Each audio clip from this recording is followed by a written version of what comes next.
September the 2nd, 2024. Yesterday was my daddy's birthday. And I didn't even acknowledge it to anybody. I did acknowledge it to myself, but I didn't say anything to anybody else. I intended to, but I just didn't do it. And, because I don't know how to figure out what my niche is here or what I needed to do, I'm just going to call these my open diaries.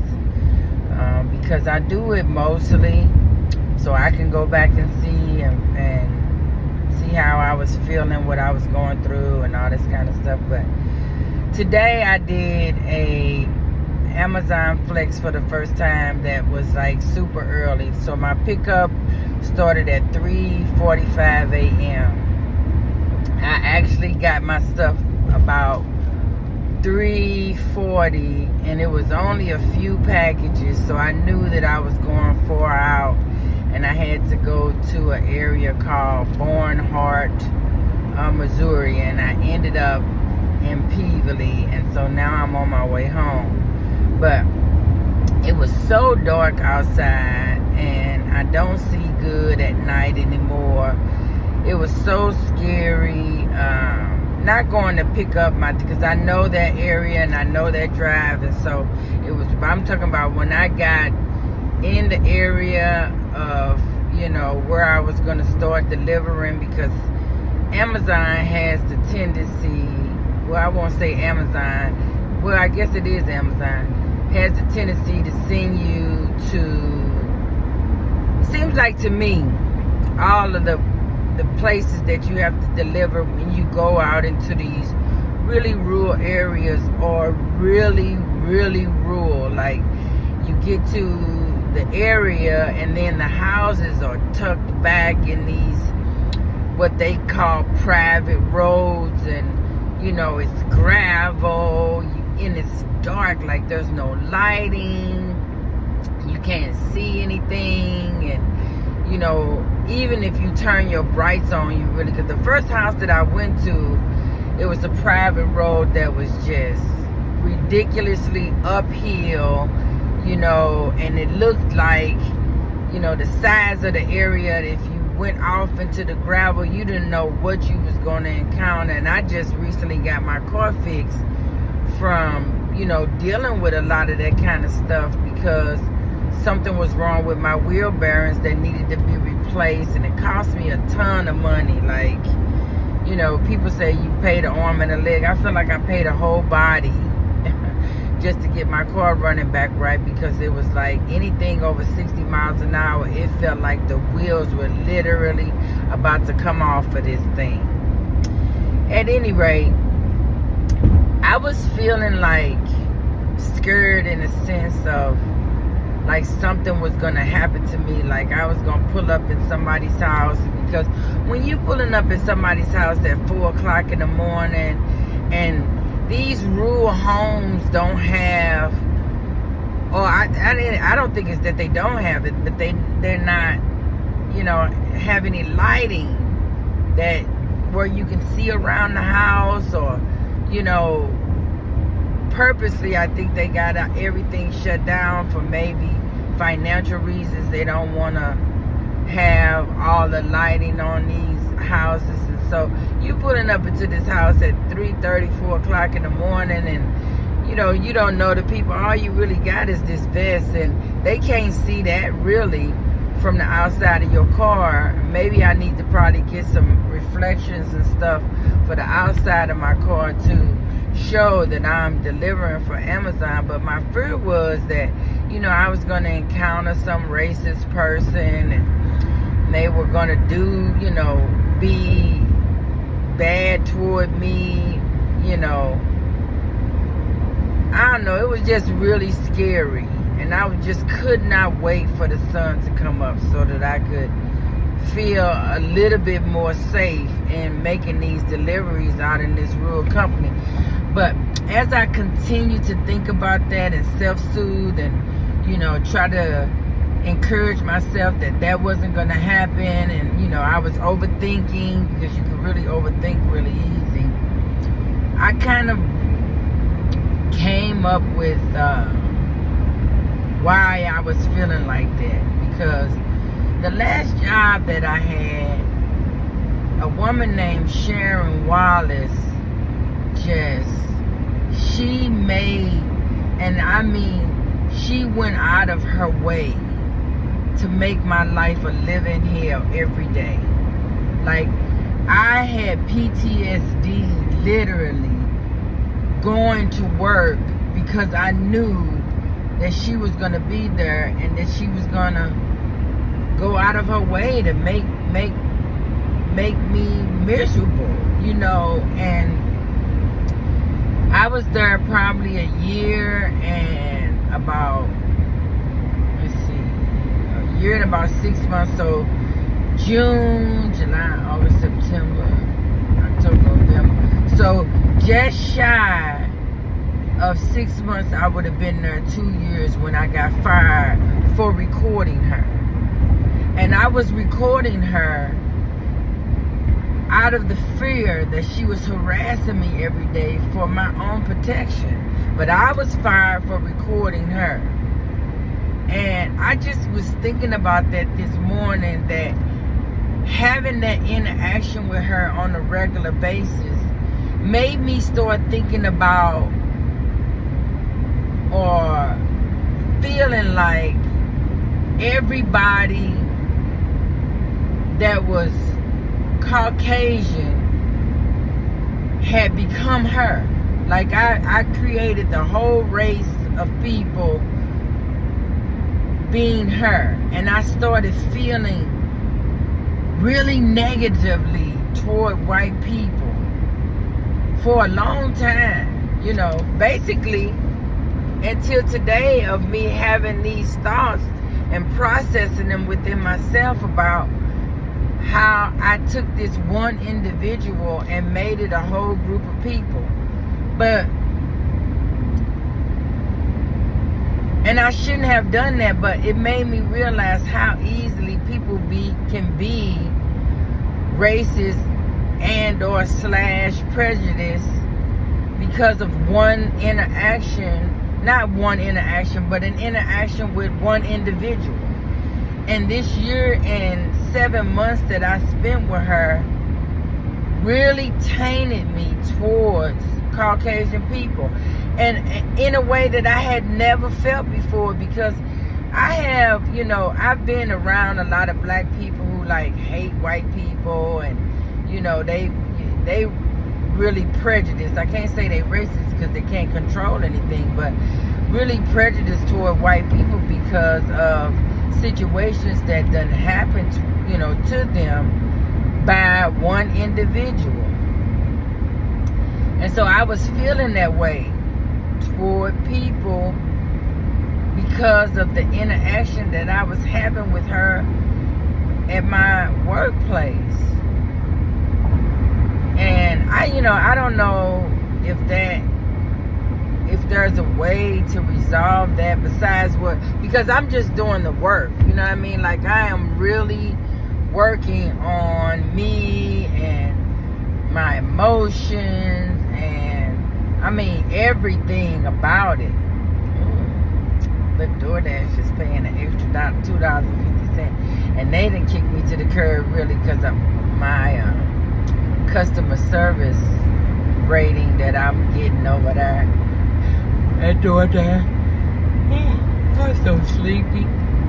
I want to go home and go to sleep, and I hope that I'm able to do that. But I mess around, get old burst of energy, and start cleaning up and doing a bunch of crazy stuff at home. At any rate, back to feeling how I was feeling about a whole race of people because of this one individual who was she was literally just harassing me. And because it was a mom and pop business, and it was just like 3 of us in the office, you know, I was basically HR along with her, because it was just us two and the owner that worked in the office.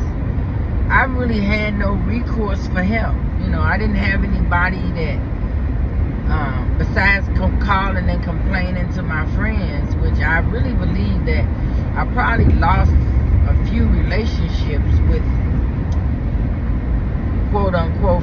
had slashed with associates because of my inability to deal with the situation that she was creating at work. Because I'm reading this book right now called Disentangling from Emotional Immature People. She calls them EIPs. And I guess I am an EIP person that's growing out of it. You know what I mean? Because a lot of the things that she talks about in this book, I have attributes of that I'm glad that I can see so that I can change it. But listening to the book and hearing, scenarios, I was doing some of the stuff that she was saying emotional immature people, EIPs, do to people.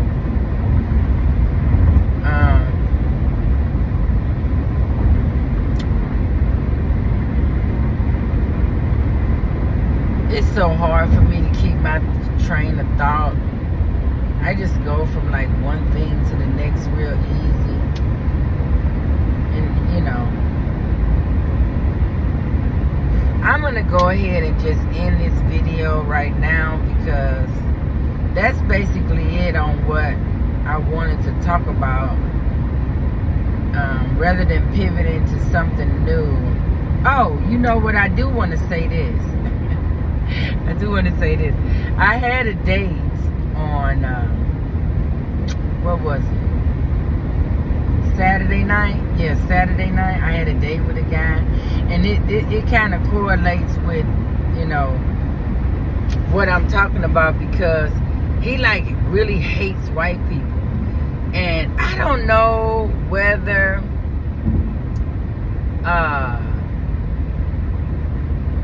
what his experience is, what kind of brought it up for us in conversation, but he mentioned several times how much he hated white people, and he was calling them crackers, and he don't fuck with crackers, and they try to get him to do things at work with them, and he don't, I hate white people, and and I was really put off by his hatred of white people.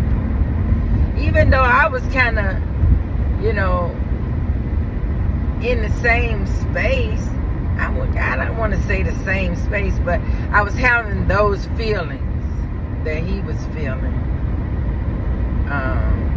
too, about Caucasian people. You know what I mean? But I don't think I ever felt like I hate them. And the reason why I feel like I can't hate them is because most of the times that I have been down and out and needed some assistance, it wasn't a black hand that reached down and picked me up. It was a white hand that reached down and picked me up. And so I couldn't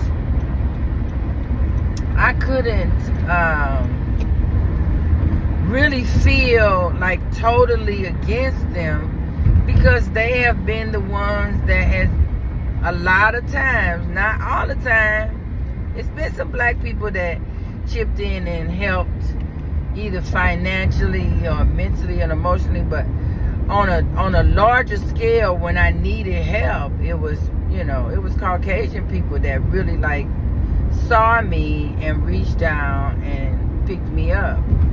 And so I that really was contributing to the fact that I wasn't in the space that he's in. I hate white people. I hate white people. I hate white people. But Sharon was really, getting me there. And I'm glad that, I have some more perspective about the whole situation, because I don't want to be the person that hates a whole race of people because of one person. I think up until Sharon, I was able to keep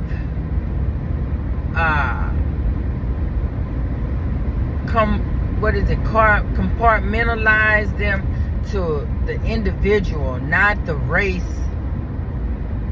or gender of a person. Just, you as an individual, I don't like you. I don't like what you did. I don't like what you said. I don't like how you treated me. I didn't make it a race of people when something happened to me. But for some reason, dealing with Sharon and working at the place that I was working at, which was basically all white, you know what I mean? I had and I had been recording lots of conversations that they weren't aware of because of my interactions with Sharon. I was recording them even when I wasn't there. So I got conversations of the owner talking about black people in general with other white people that came into the office, and they were saying, and one of the things that he said that bothered me, the owner said on one of the recordings that I got was, about black people, was that, black people, let me see what he said. I'm trying to remember exactly what he said, but he grouped us all in the way, he was saying that black women were aggressive, and then the guy that he was talking to was saying that, black women are very aggressive, but they're not aggressive toward black men. And it was just this whole conversation that they were having about black people.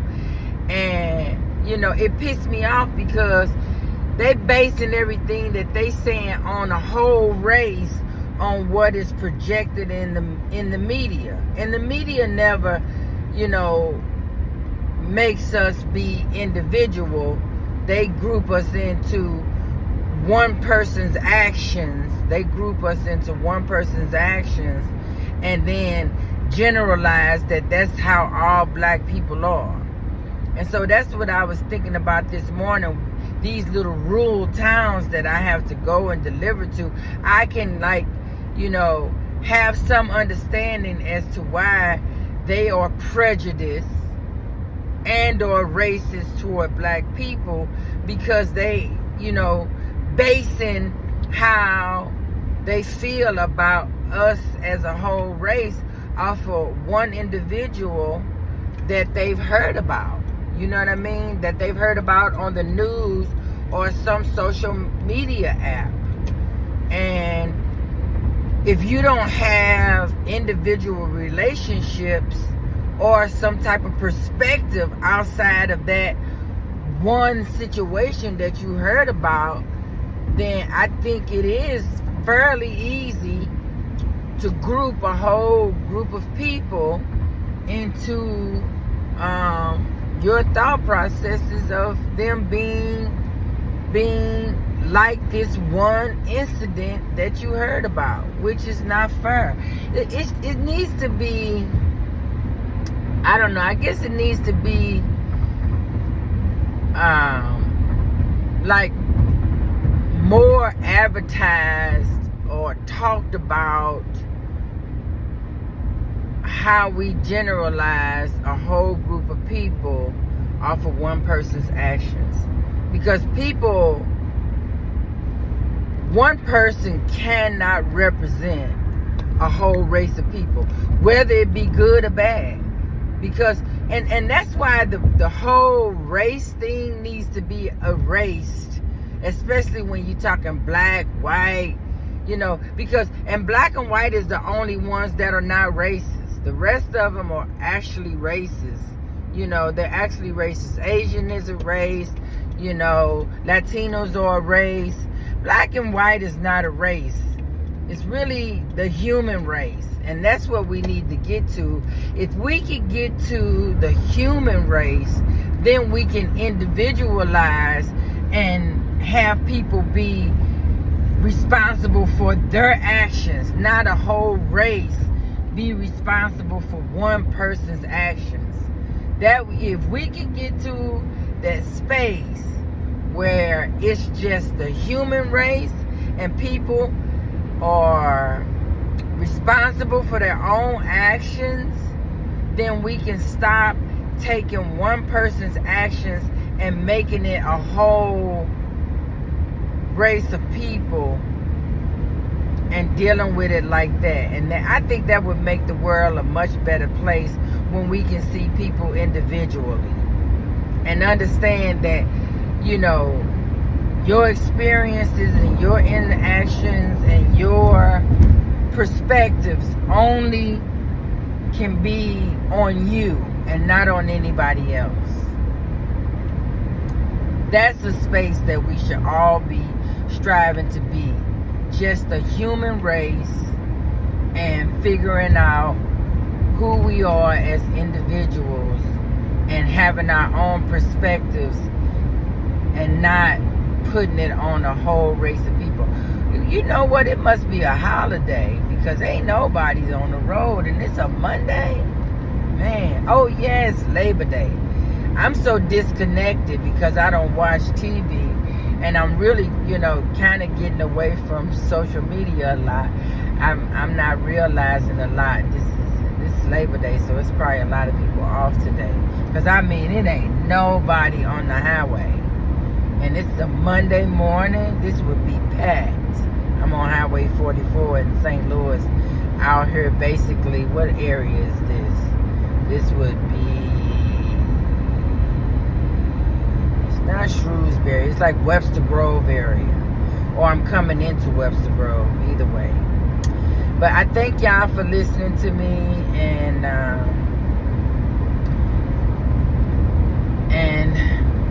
commenting if you comment, subscribing if you subscribing. Because I really hate the people who say comment and subscribe because, you know, what reason do you need to subscribe to anybody's page when the algorithm pushes you toward anything that you look at?